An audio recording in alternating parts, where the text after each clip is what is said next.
দেশের আপামর জনতা বাঁচতে চায় কোরআন বুকে নিয়ে, মরতে চায় কোরআন বুকে নিয়ে, আল্লাহর সামনে দাঁড়াতে চায় কোরআন বুকে নিয়ে। চুল পাকা, ব্রু সাদা হওয়া, দাড়ি সাদা হওয়া এক জীবন্ত যুবক।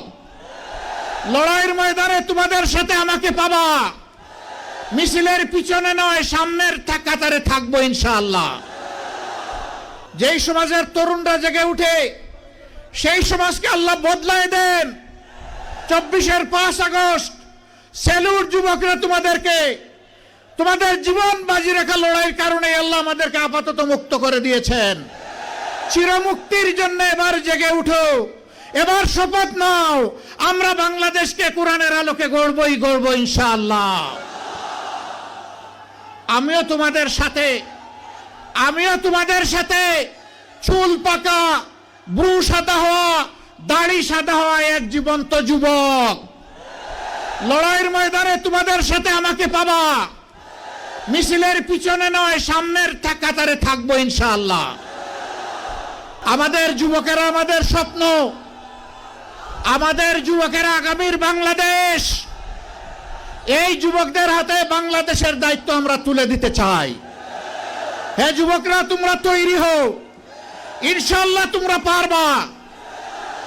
আলহামদুলিল্লাহ তোমরা অতীতে পেরেছো, আমরা তোমাদেরকে বুকে আলিঙ্গন করে কপালে চুমু দিয়ে তোমাদেরকে এগিয়ে দিব ইনশাআল্লাহ।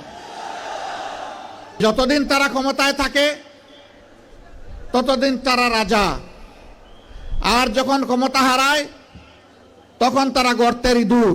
এমন জীবনের প্রতি ধিক্কার, যেই জীবনে বাতাস পরিবর্তন হলে মানুষকে ইঁদুর বনে যেতে হয়।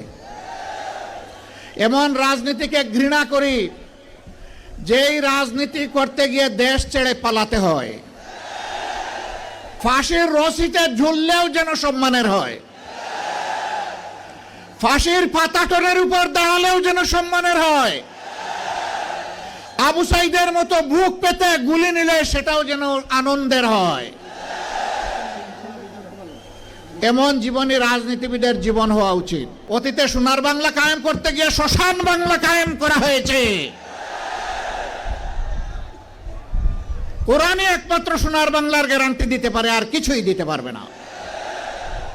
ইতিমধ্যেই বাংলার জমিনে তার পরীক্ষা নিরীক্ষা শেষ। এখন হবে ইনশাআল্লাহ কোরআনের বাংলাদেশ।